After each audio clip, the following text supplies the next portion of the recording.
It doesn't matter to me any longer how long I live. What matters to me most is how I live. Every day, ask yourself that question, how you living? That you would not judge, that you would show up early, that you'd be kind, that if you're going to do something, you do it the right way, that it's never wrong to do the right thing, that how you do anything is how you do everything. And in that way, you will grow your influence to make an impact. In that way, you will honor all those who have gone before you, who have invested in you. Look in those unlikeliest places for wisdom. Enhance your life every day by seeking that wisdom and asking yourself every night, how am I living? As Friedrich Nietzsche said, many are stubborn in pursuit of the path they have chosen, few in pursuit of the goal. And that's one of the things that really trips people up. The way of getting there with the destination itself. And I think that people a lot of times throw hate on having a destination, on building towards some big goal, of having some grand thing that they're chasing. But as Einstein said, if you want to live a happy life, tie it to a goal, not to people, not to things. True desire in the heart, whatever it is you want to do, work hard to get it. Don't just aspire to make a living. Aspire to make a difference.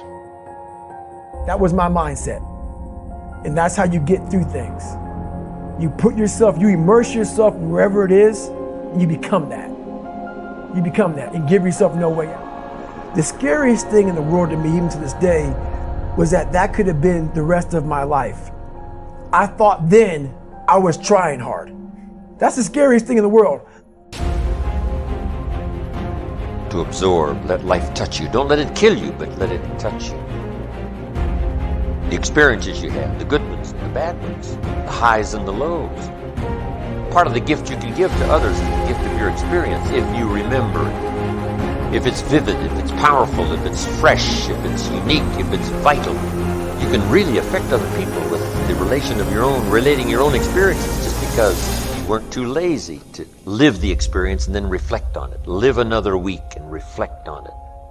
Take a half a day at the end of the month, reflecting over the month. What were the numbers? Some weren't good, some were good. The books you read, the books you heard about, relating your experiences at the end of the month. At the end of the year, take a weekend. Take some time reflecting.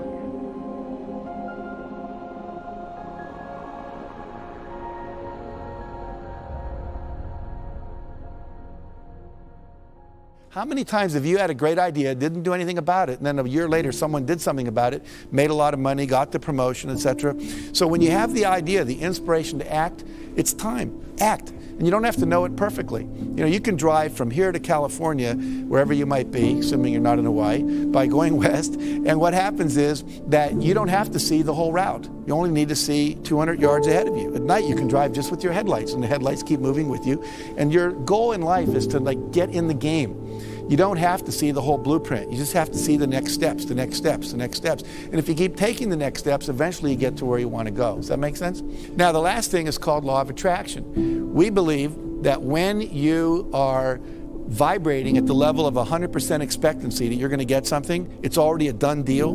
You know, piece of cake, no big deal. We're going to win this thing. We're going to get that contract. You know, I'm going to make this thing happen.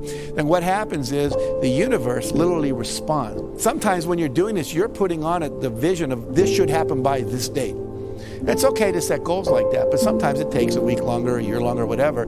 But law of attraction says if you'll just hold the expectancy, like attracts like. If you say, I want to be a millionaire, but I don't know anyone that would ever teach me how to do that, or I want to buy a car, but I don't have any money, then what you're doing is saying, it's like calling up Domino's Pizza and saying, send me a pizza, and calling them up a minute later and saying, never mind. It's like, you know, you've got to create the space mentally to hold this vision that you've got, and that requires expectation and then knowing that the perfect thing is on its way. In the Success Principles, I write about a woman named Catherine Lonigan. Catherine Lonigan went off to college. She wanted to be a writer, and she took her first writing class, and she got an F. And she went to see the teacher and said, why'd I get an F? She says, because you can't write. She says, well, I'm on a scholarship, here to be a writer. I came to be in the creative writing program. I was the editor of my yearbook, editor of my school newspaper. I wrote a play that was performed in high school. They told me I was gifted. I said, well, you're not. He said, if you stay in my class, you're going to flunk it. If you flunk my class, you'll lose your scholarship.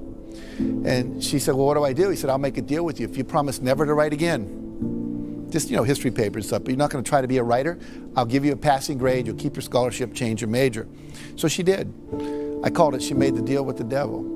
15 years later, she's down in Texas. They're making a movie at the next town over, and down where she lived in Texas, people would show up at the gas station after it rained just to see the oil slick. It was kind of boring there.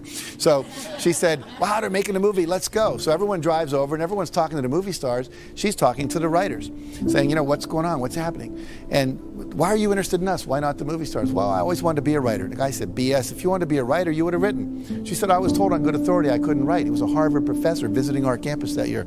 He said, that's BS. He said, what I want you to do is go write something, send it to me, I'll tell you if you can write. I do it for a living, I know. So she goes and writes a book, sends it in to him, he sends it to an agent in New York, and they publish it. Her next book was called Romancing the Stone. The book after that, Jewel of the Nile, both made into movies with Michael Douglas and Catherine Turner. So what's the deal here? 14, 15 years of her talent wasted because she bought someone else's evaluation of her. My friend Terry Cole Whitaker says she wrote a book called What You Think of Me Is None of My Business. Do not let other people's evaluations of you control you, okay? It's just an E. Your response is thank you very much. You keep pursuing your passionate dream, okay? Sacrifice. You get to pick your damn sacrifice. That's all. You don't get to not make one. You're sacrificial whether you want to be or not. This is the Peter Pan story, roughly speaking. Peter Pan is this magical boy. Pan is the god of everything, roughly speaking, right? And so it's not an accident that he has the name Pan. And he's the boy that won't grow up. And he's magical. Well, that's because children are magical. They can be anything. They're nothing but potential. And Peter Pan doesn't want to give that up. Why? Well, he's got some adults around him, but the main adult is Captain Hook. Well, who the hell wants to grow up to be Captain Hook? First of all, you've got a hook. Second, you're a tyrant. And third, you're chased by the dragon of chaos with a clock in its stomach, right? The crocodile. It's already got a piece of you. Well, that's what happens when you get older. Time has already got a piece of you. And eventually, it's got a taste for you. And eventually, it's going to eat you. And so Hook is so traumatized by that he can't help but be a tyrant. And then Peter Pan looks at traumatized Hook and says, well, no, I'm not sacrificing my childhood for that. So that's fine, except he ends up king of the Lost Boys. In Neverland, well, Neverland doesn't exist, and who the hell wants to be king of the Lost Boys? And he also sacrifices the possibility that he'll have a real relationship with a woman, because that's Wendy, right? And she's kind of conservative, middle-class, London-dwelling girl. She wants to grow up and have kids and have a life. She accepts her mortality. She accepts her maturity. Peter Pan has to content himself with Tinkerbell. She doesn't even exist. She's like the fairy of porn. She doesn't exist. She's the substitute for the real thing. And so, but the dichotomy that you're talking about is very tricky because there's a sacrificial element in maturation, right? You have to sacrifice the pluripotentiality of childhood for the actuality of a frame. And the question is, well, why would you do that? Well, one reason is it happens to you whether you do it or not. You can either choose your damn limitation, or you can let it take you unaware when you're 30, or even worse, when you're 40. And then that is not a happy day. I see people like this, and I think it's more and more common in our culture because people can put off maturity without suffering an immediate penalty.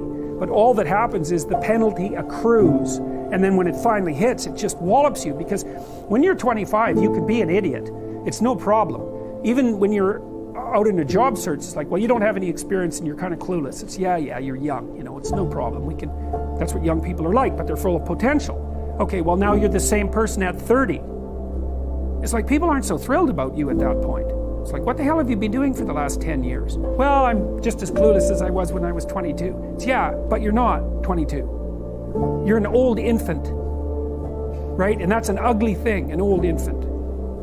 So part of the reason you choose your damn sacrifice, because the sacrifice is inevitable, but at least you get to choose it. And then there's something that's even more complex than that in some sense, is that the problem with being a child is that all you are is potential, and it's really low resolution. You could be anything, but you're not anything. So then you go and you adopt an apprenticeship, roughly speaking, and then you become something.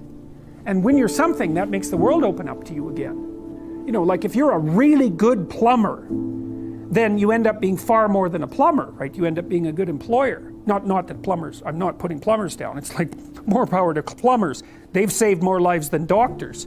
So, hygiene, right? So, you know, if you're a really good plumber, well then you have some employees, you run a business, you train some other people, you enlarge their lives, you're kind of a pillar of the community, you have your family. Once you pass through that narrow training period, which narrows you and constricts you and develops you at the same time, then you can come out the other end with a bunch of new possibility at hand.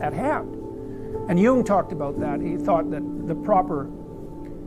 part of the proper path of development in the last half of life was to rediscover the child that you left behind as you were apprenticing. And so then you get to be something and regain that potential at the same time. Very, very smart. Well, he was very, very smart, so that's very wise thing to know. Sacrifice. You get to pick your damn sacrifice. That's all. You don't get to not make one. You're sacrificial whether you want to be or not. That's a good thing to know as well.